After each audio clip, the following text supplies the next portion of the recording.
A grande cisma do Ocidente ela foi de 1378 a 1414. Depois que o papado foi transferido de Roma para Avignon, na França, em 1309, durante o papado de Clemente V, em Avignon, permaneceu até 1377. O Papa Benedito XII, que foi Papa de 1334 a 1342, ele, apesar de ter prometido aos romanos que iria regressar a Roma, ele começou a construção de um grande palácio em Avignon, que passou a ser, a partir de então, a residência papal, e trouxe de Roma os arquivos papais, o que deu a entender que, a partir daí, a mudança seria permanente. A igreja ela apoiava financeiramente a França durante a Guerra dos 100 Anos, e também politicamente, e o Papa permaneceria de mãos dadas com a coroa francesa. Daí a Inglaterra, que era a principal rival da França, não estava satisfeita. Então o Papa que sucedeu o Benedito XII, o Clemente VI, que foi Papa de 1342 a 1352, ele continuou apoiando a França. Ele praticava o nepotismo, mas também servia como um medidor entre os adversários e gastava também em excesso. E durante o período da peste bubônica, o povo chegou a acusar ele por causa da sua conduta. Esse Papa ele foi sucedido pelo Inocêncio VI, que foi considerado um bom Papa e queria voltar para Roma, e chegou a enviar para a Itália um legado papal, o Gil Alvarez de Albornoz, que conseguiu restaurar o prestígio do Papa na Itália. Mas esse Papa ele morreu sem conseguir retornar à Itália, como o seu antecessor. Ele foi sucedido por Urbano V, que era monge da Ordem de São Bento, e foi Papa entre 1362 a 1370. E era um Papa estudioso e humanista. Em 16 de outubro de 1367, ele conseguiu deixar Avignon e retornou à Itália. Mas, sob muita pressão, ele acabou tendo que retornar a Avignon e foi sucedido por Gregório XI. O Papa Gregório XI retornou para Roma, onde morreu pouco tempo depois. Em seu lugar foi eleito o Bartolomeu Prignano, com o título de Urbano VI, que era italiano. E o Urbano ele era de rígida disciplina monástica e também profundas convicções, e fez uma limpeza na cúria. Ele mandou embora cortesãos papais que ostentavam demais, também dá exemplo, se vestindo com roupas menos pomposas que a dos seus antecessores. Também incentivou estudos e tentou reformar a vida eclesiástica, e acabou se transferindo para Roma, porque graças ao trabalho do cardeal Albornoz, ele foi recebido com um grande júbilo em Roma. O Urbano ele era de origem humilde, mas ele não tinha muita habilidade política, e chamou os bispos que não o apoiavam de traidores.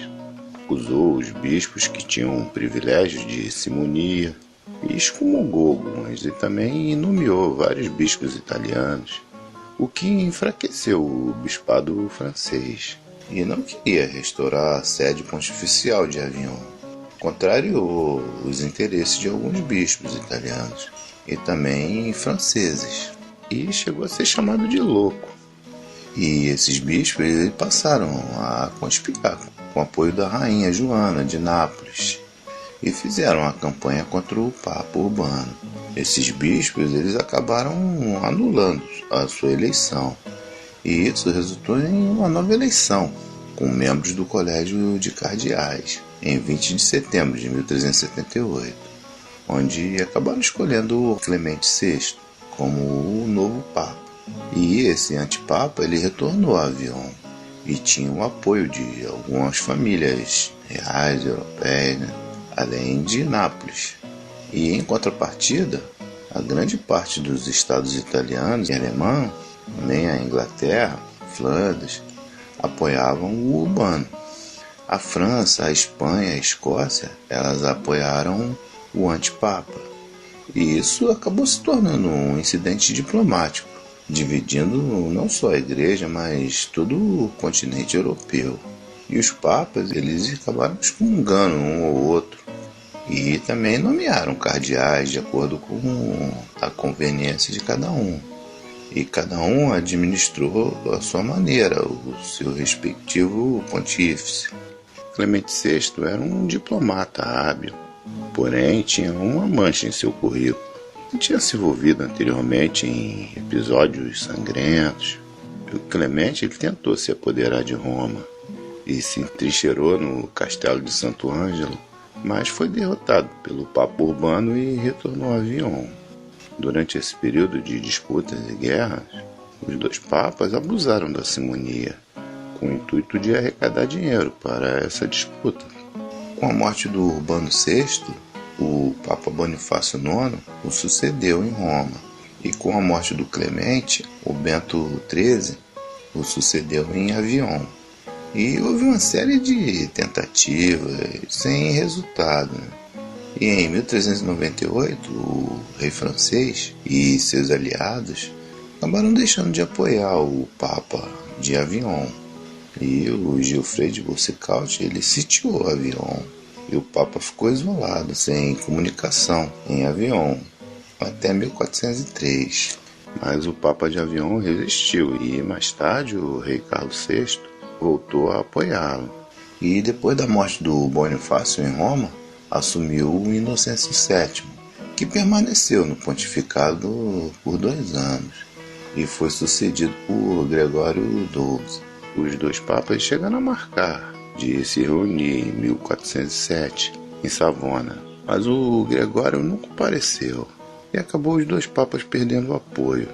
Em março de 1409 foi convocado o Concílio de Pisa. Foi um cisma dentro do cisma. E os bispos presentes excomungaram os dois papas, o de Roma, o Gregório XII, e o Bento XIII, e elegeram o arcebispo de Milão, o grego Petrus Filarges, como o Papa Alexandre V. E isso piorou ainda mais a situação, porque passou a ter 3 papas. E esse ele declarou os outros 2 papas depostos. E isso gerou muitas discussões e intervenções, né? O Alexandre ele teve uma origem humilde e foi frade franciscano e era um homem muito inteligente e não conseguiu o apoio do clero e morreu meses depois de ser eleito. E foi eleito em seu lugar o Baltazar Cossa, que não tinha um bom histórico, né? Ele havia sido pirata e também era tirano da cidade de Borlonha e roubou muito. Ele assumiu como João 23. Mais tarde, no século XX, houve outro papa com o nome de João 23, porque a igreja não reconheceu esses antipapas. E acabou os napolitanos quase tomando a cidade. Então, ele tentou fazer um concílio. E as pessoas fizeram piada devido ao um corvo que cantava, dizendo que o Espírito Santo havia se manifestado através do canto do corvo. E daí o Papa João XXIII acabou fugindo para a Alemanha, onde buscou apoio do imperador Sigismundo, ameaçado por Ladislau de Nápoles. Nessa época, o imperador da Alemanha, o Sigismundo, ele encontrava-se fortalecido e achava que podia dar uma solução para o cisma. Nos fins de 1414, iniciou-se o Concílio de Constança. E João achava que o fato do imperador Sigismundo o ter acolhido, ele levaria vantagens. No entanto, quando os embaixadores de Gregório XII declarou que ele estaria disposto a abdicar se os outros 2 papas fizessem o mesmo, o João acabou fugindo. E por 2 meses ele se manteve fugitivo, mas acabou sendo aprisionado e trazido de volta para Constança. E foi obrigado a renunciar. Em 4 de julho, o Gregório XII renunciou. E o Benedito XIII, ele não tinha força e também ninguém reconhecia como Papa. E dessa forma, o concílio passou a ser o poder supremo e se dedicou a reformar a igreja. Esse concílio durou 3 anos E em novembro de 1417 foi eleito o Odo de Colonna, da família Colonna, com o título de Martinho V, que era muito hábil diplomaticamente e unificou a igreja. Durante essa cisma, em Roma, foi Papa o Urbano VI, de 1378 a 1389, o Bonifácio IX, de 1389 a 1404, o Inocêncio VII, de 1404 a 1406, e o Gregório XII, de 1406 a 1417. E em Avignon, o Clemente VII, de 1378 a 1394, o Bento XIII, de 1394 a 1417. E em Pisa, o Alexandre V, que foi de 1409 a 1410, e o João XXIII, de 1410 a 1417.